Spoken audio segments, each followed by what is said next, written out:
नमस्कार.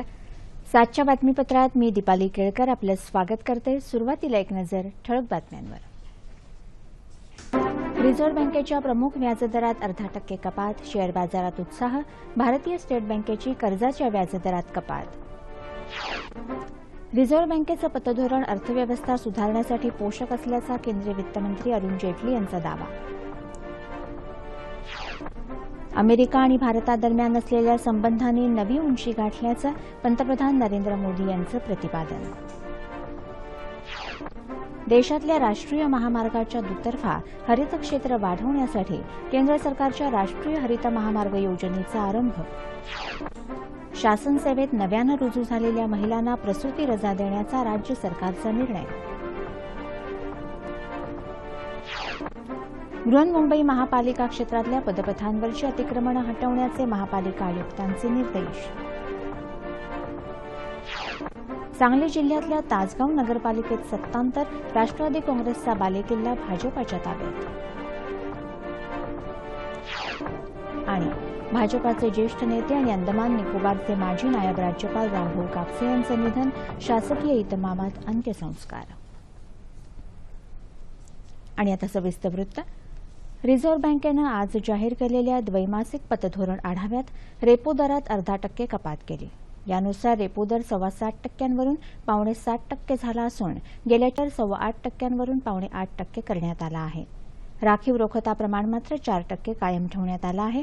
बँकेचे गव्हर्नर रघुराम राजन यांनी आज मुंबईत हा आढावा जाहीर केला. चालू वित्त वर्षात आर्थिक विकास दर 7.4% राहण्याचा अंदाज त्यांनी व्यक्त केला. यापूर्वी तो 7.6% राहण्याचा अंदाज वर्तवण्यात आला होता. चालू वित्त वर्षाच्या उत्तरार्धात अर्थव्यवस्थेला गती मिळण्याची अपेक्षाही त्यांनी व्यक्त केली आहे. ग्राहक मूल्य निर्देशांकावर आधारित चलन फुगवट्याचा दर वाढून सप्टेंबरमध्ये तो 4.5% आसपास राहण्याचा तर जानेवारी 2016मध्ये तो 5.8% राहण्याचा अंदाज आजच्या पतधोरणात वर्तवण्यात आला आहे. सरकारी रोख्यांमधल्या परदेशी गुंतवणुकीवरची मर्यादा 5% वाढवायचा निर्णयही रिझर्व्ह बँकेनं घेतला आहे. मार्च 2018पर्यंत ही मर्यादा टप्प्याटप्प्यानं 5% वाढवली जाणार आहे. अमेरिकन फेडरल रिझर्व्ह आगामी काळात व्याज दरवाढ करेल ही शक्यता लक्षात घेऊन परदेशी गुंतवणूकदारांना आकर्षित करण्यासाठी हा निर्णय घेण्यात आला आहे. यामुळे सरकारी रोख्यांमध्ये सुमारे 1,20,000 कोटी रुपयांच्या परदेशी गुंतवणुकीची भर पडू शकेल. यापुढचं द्वैमासिक पतधोरण 1 डिसेंबरला जाहीर होणार आहे. व्याजदर कपातीचे फायदे बँकांनी ग्राहकांपर्यंत तातडीनं पोहोचवावेत असं आवाहन रिझर्व्ह बँकेचे गव्हर्नर रघुराम राजन यांनी केलं आहे. या आवाहनानुसार लगेचच भारतीय स्टेट बँकेनं कर्जदरात 4% कपात जाहीर केली. येत्या 5 ऑक्टोबरपासून 9.3% कर्जदर अंमलात येईल असं स्टेट बँकेच्या अध्यक्ष अरुंधती भट्टाचार्य यांनी सांगितलं. रिझर्व्ह बँकेनं व्याजदरात कपात करण्याचा घेतलेला निर्णय अर्थव्यवस्था सुधारायला पोषक ठरेल अशा शब्दात केंद्रीय वित्तमंत्री अरुण जेटली यांनी या निर्णयाचं स्वागत केलं आहे. वित्तीय तूट नियंत्रणात आणण्यासाठी निर्धारित केलेलं लक्ष्य गाठण्यासाठी सरकार वचनबद्ध आहे असं त्यांनी आज नवी दिल्लीत सांगितलं. चलनवाढ नियंत्रणात ठेवण्यासाठी सातत्यानं लक्ष ठेवणं गरजेचं असल्याचंही जेटली यांनी म्हटलं आहे. चलनवाढ आता नियंत्रणात असल्याचंच आजच्या व्याजदर कपातीतून सूचित होत आहे असंही ते म्हणाले. सकाळच्या सत्रात गडगडलेला शेअर बाजार रिझर्व्ह बँकेच्या व्याज कपातीच्या निर्णयानंतर सावरला. बाजार बंद होताना मुंबई शेअर बाजाराच्या निर्देशांकात 161 अंकांची वाढ झाली आणि तो 25,778 अंकांवर स्थिरावला. राष्ट्रीय शेअर बाजाराचा निफ्टीही 47 अंकांच्या वाढीसह 7,843 अंकांवर बंद झाला. त्यापूर्वी आज सकाळी जागतिक बाजारातली मंदी आणि रिझर्व्ह बँकेच्या द्वैमासिक पतधोरणाच्या पार्श्वभूमीवर मुंबई शेअर बाजाराचा निर्देशांक आज बाजार उघडताच 308 अंकांनी कोसळला होता. रिझर्व्ह बँकेनं मुख्य व्याजदरात कपातीची घोषणा केल्यानंतर दुपारच्या सत्रात निर्देशांकानं 400हून अधिक अंकांची उसळी घेतली होती. अमेरिका आणि आयर्लंडचा आठवडाभराचा दौरा आटोपून पंतप्रधान नरेंद्र मोदी आज रात्री उशिरा दिल्लीत पोहोचत आहेत. अमेरिका आणि भारत या दोन्ही देशांमधल्या संबंधाने नवी उंची गाठली असल्याचं आपल्या अमेरिकेच्या दौऱ्यातून दिसून आल्याचं पंतप्रधानांनी म्हटलं आहे. पंतप्रधानांनी अमेरिकेचे राष्ट्राध्यक्ष बराक ओबामा यांच्याशी काल चर्चा केली. आर्थिक संबंध वृद्धिंगत करणं, हवामान बदल, संयुक्त राष्ट्रांच्या सुरक्षा परिषदेच्या विस्तारासह अनेक मुद्द्यांवर उभय नेत्यांमध्ये चर्चा झाली. संयुक्त राष्ट्रांच्या शांतीसेनेच्या कार्यक्रमांमध्ये भारत अधिक सहकार्य करेल अशी घोषणा पंतप्रधानांनी शांतता मोहिमांसंदर्भातल्या परिषदेत केली. शांतीसेनेत महिला सैनिकांचाही सहभाग वाढवला जाईल असं ते म्हणाले. संयुक्त राष्ट्रांच्या सुरक्षा परिषदेत निश्चित केलेल्या कालावधीत सुधारणा व्हाव्यात या मागणीचा त्यांनी पुनरुच्चार केला. देशातल्या राष्ट्रीय महामार्गाच्या आजूबाजूला हरित क्षेत्र वाढवण्याच्या दृष्टीनं केंद्र सरकारनं आज राष्ट्रीय हरित महामार्ग योजनेचा आरंभ केला. केंद्रीय भूपृष्ठ वाहतूक मंत्री नितीन गडकरी यांच्या हस्ते आज नवी दिल्लीत या योजनेचं उद्घाटन झालं. या योजनेमुळे महामार्गाची निर्मिती करताना पर्यावरण संरक्षणाचा समतोल राखला जाईल असा विश्वास गडकरी यांनी यावेळी व्यक्त केला. स्वच्छ, प्रदूषणमुक्त आणि हरित भारताच्या दिशेनं टाकलेलं हे महत्वाचं पाऊल असल्याचं ते म्हणाले. या योजनेअंतर्गत शेतकरी, खासगी क्षेत्र आणि सरकारी संस्थांच्या मदतीनं राष्ट्रीय महामार्गाच्या दुतर्फा झाडं लावण्यात येणार आहेत. यामुळे स्थानिक नागरिकांना रोजगाराच्या संधी उपलब्ध होतील, तसंच या झाडांपासून अन्य उत्पादनही मिळू शकेल. राष्ट्रीय महामार्गाच्या बांधकामासाठी आलेल्या खर्चाच्या 1% रक्कम या योजनेसाठी खर्च केली जाणार आहे. शासन सेवेत नव्यानं रुजू झालेल्या महिला कर्मचाऱ्यांना प्रसूती रजा देण्याचा महत्वपूर्ण निर्णय राज्य सरकारनं घेतला आहे. अर्थमंत्री सुधीर मुनगंटीवार यांनी आज एका पत्रकाद्वारे ही माहिती दिली. सध्या केवळ 2 वर्षांहून अधिक सेवा झालेल्या महिला कर्मचाऱ्यांनाच 180 दिवसांची पूर्ण वेतनी रजा मिळते. आजच्या निर्णयानुसार किमान 2 वर्षांच्या सेवेची अट रद्द करण्यात आली असून महिला कर्मचारी सेवेत रुजू झाल्यानंतर लगेचही प्रसूती रजेस पात्र ठरतील. बृहन्मुंबई महानगरपालिका क्षेत्रातल्या पदपथांवरची अतिक्रमणं हटवण्यासाठी विशेष मोहीम तातडीनं सुरू करावी असे निर्देश महापालिका आयुक्त अजोय मेहता यांनी आज दिले. उपाहारगृह, व्यावसायिक आस्थापना यांनी पदपथांवर अतिक्रमण केल्यामुळे पादचाऱ्यांना चालण्यासाठी रस्त्यांचा वापर करावा लागतो. यामुळे रस्त्यावरच्या वाहतूक कोंडीतही भर पडते. या बाबी लक्षात घेऊन ही मोहीम राबवली जाणार आहे. महापालिकेच्या सर्व 24 विभागांमधल्या पदपथांचं छायाचित्रणासह सर्वेक्षण संबंधित सहाय्यक आयुक्तांनी येत्या 2 दिवसात करावं असे आदेश देण्यात आले आहेत. पुण्यातील एफटीआयआयचे आंदोलनकर्ते विद्यार्थी आणि माहिती तसंच प्रसारण मंत्रालयाच्या अधिकाऱ्यांमध्ये आज मुंबईत बैठक झाली. मात्र या बैठकीत कोणताही तोडगा निघू शकला नाही. त्यामुळे पुन्हा गुरुवारी बैठक होणार आहे. तोडगा निघत नाही तोपर्यंत आंदोलन सुरूच ठेवण्यात येणार असल्याचं विद्यार्थ्यांनी म्हटलं आहे. सांगली जिल्ह्यातल्या तासगाव नगरपालिकेत सत्तांतर झालं असून गेल्या 10 वर्षांपासून राष्ट्रवादी काँग्रेसकडे असलेली ही नगरपालिका भाजपाच्या ताब्यात गेली आहे. तासगाव नगरपालिकेची सदस्य संख्या 19 असून त्यापैकी एकाचं सदस्यत्व रद्द झालं आहे. उर्वरित 18 पैकी 9 सदस्य आर पाटील गटाचे तर 9 सदस्य हे संजय पाटील गटाचे समर्थक आहेत. मात्र अलीकडेच राष्ट्रवादी काँग्रेसच्या 3 सदस्यांनी भाजपात प्रवेश केला तर 4 सदस्यांनी भाजपाला उघड पाठिंबा दिला. त्यामुळे आता भाजपाच्या बाजूने 16 आणि विरोधी बाजूला 2 अशी संख्या झाली आहे. नगरपालिकेच्या आज झालेल्या विशेष बैठकीत नगराध्यक्षपदी सुशीला साळुंखे बिनविरोध निवडून आल्या.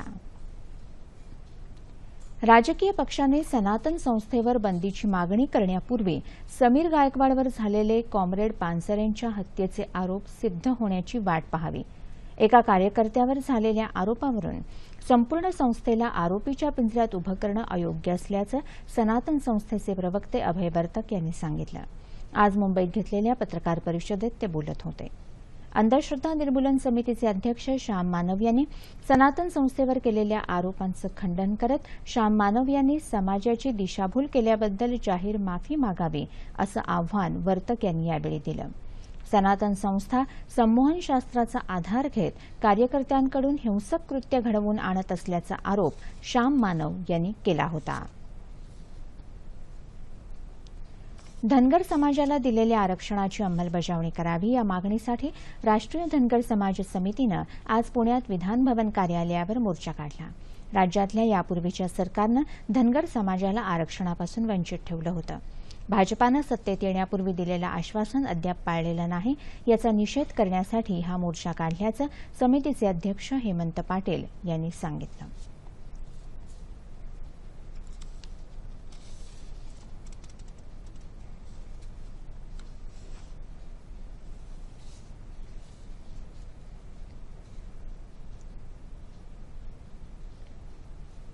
राज्यात 24 तासात स्वाईन फ्लूमुळे 7 जणांचा मृत्यू झाला आहे. नागपूर, अमरावती, गोंदिया, नाशिक, पुणे ग्रामीण, अहमदनगर आणि कोल्हापूर इथला प्रत्येकी एक रुग्ण स्वाईन फ्लूमुळे दगावल्याची माहिती राज्य सार्वजनिक आरोग्य विभागानं आज जारी केलेल्या पत्रकात दिली आहे. राज्यात सध्या विविध रुग्णालयातल्या स्वाईन फ्लूच्या 254 रुग्णांवर उपचार सुरू आहेत. त्यापैकी 21 रुग्ण जीवरक्षक प्रणालीवर आहेत. सर्व सरकारी सिव्हिल रुग्णालयांमध्ये स्वाईन फ्लूबाबत मोफत तपासणी सुविधा उपलब्ध असल्याचंही या पत्रकात म्हटलं आहे. अहमदनगर जिल्ह्यात बेलापूर इथं आज राज्य विधी सेवा प्राधिकरणाच्या वतीनं सायबर लॉ आणि नागरिकांचे मूलभूत हक्क आणि कर्तव्य या विषयावर मार्गदर्शन शिबिर आयोजित करण्यात आलं होतं. श्रीरामपूरचे जिल्हा सत्र न्यायाधीश एन के चव्हाण आणि कनिष्ठ सरन्यायाधीश बी व्ही बुरहांडे यांनी यावेळी मार्गदर्शन केलं. माहिती आणि तंत्रज्ञानाच्या क्रांतीमुळे जग जवळ आलं असलं तरी सोशल मीडियाचा वापर करत असताना सायबर कायद्यांची माहिती असणं आवश्यक आहे, असं चव्हाण यांनी यावेळी सांगितलं. नागरिकांनी आपल्या मूलभूत हक्कांसोबतच कर्तव्याचीही जाणीव ठेवावी, असं आवाहन बुरहांडे यांनी यावेळी केलं. भारतीय जनता पार्टीचे ज्येष्ठ नेते आणि अंदमान निकोबारचे माजी नायब राज्यपाल प्राध्यापक रामभाऊ कापसे यांचं आज पहाटे कल्याण इथं वृद्धापकाळानं निधन झालं. ते 82 वर्षांचे होते. जनसंघाच्या काळापासून कुशल संघटक असलेल्या कापसे यांनी 1985 मध्ये कल्याण मतदारसंघाचं प्रतिनिधित्व विधानसभेत केलं. 1989 ते 1996 या काळात त्यांनी ठाणे लोकसभा मतदारसंघाचं संसदेत प्रतिनिधित्व केलं. त्यानंतर 1996 ते 1998 या काळात ते राज्यसभेचेही सदस्य होते. 2004 ते 2006 या कालावधीत त्यांनी अंदमान निकोबारचं नायब राज्यपालपदही भूषवलं होतं. 1959 ते 1993 या काळात ते मुंबईच्या रुपारेल महाविद्यालयात प्राध्यापक म्हणून कार्यरत होते. त्यांच्या पार्थिव देहावर कल्याण इथल्या आधारवाडी स्मशानभूमीत शासकीय इतमामात अंत्यसंस्कार झाले. यावेळी मुख्यमंत्री देवेंद्र फडणवीस, विधानसभा अध्यक्ष हरिभाऊ बागडे, आदिवासी विकास मंत्री विष्णू सावरा, भाजपा प्रदेशाध्यक्ष रावसाहेब दानवे, शिक्षण मंत्री विनोद तावडे, सार्वजनिक बांधकाम मंत्री एकनाथ शिंदे यांच्यासह अनेक मान्यवर उपस्थित होते. जमिनीवरचा एक नेता, ज्यांच्याकडे पाहून आमच्यासारख्या कार्यकर्त्यांना प्रेरणा मिळावी, अशा प्रकारचा एक नेता आज आमच्यातनं निघून गेला. अतिशय दुःखद अशा प्रकारचा प्रसंग आहे. मी रामभाऊंना मनपूर्वक या ठिकाणी श्रद्धांजली देतो. आणि आता हवामान वृत्त. विदर्भात काल तुरळक ठिकाणी पाऊस पडला. येत्या 36 तासात कोकण आणि मध्य महाराष्ट्रात तुरळक ठिकाणी मेघगर्जनेसह पाऊस पडण्याची शक्यता हवामानशास्त्र विभागानं वर्तवली आहे. या काळात राज्याच्या उर्वरित भागात हवामान कोरडं राहील. आणि आता तापमान अंश सेल्सिअसमध्ये. मुंबई कमाल 36, किमान 24, नागपूर 35-22, पुणे 33-21, औरंगाबाद 33-22, नाशिक 33-20, कोल्हापूर 33-24, रत्नागिरी 36-24, सोलापूर 36-23 आणि अमरावती कमाल 34 आणि किमान 22 अंश सेल्सिअस. शेवटी ठळक बातम्या पुन्हा एकदा. रिझर्व्ह बँकेच्या प्रमुख व्याजदरात 0.5% कपात. शेअर बाजारात उत्साह. भारतीय स्टेट बँकेची कर्जाच्या व्याजदरात कपात. रिझर्व्ह बँकेचं पतधोरण अर्थव्यवस्था सुधारण्यासाठी पोषक असल्याचा केंद्रीय वित्तमंत्री अरुण जेटली यांचा दावा. अमेरिका आणि भारतादरम्यान असलेल्या संबंधांनी नवी उंची गाठल्याचं पंतप्रधान नरेंद्र मोदी यांचं प्रतिपादन.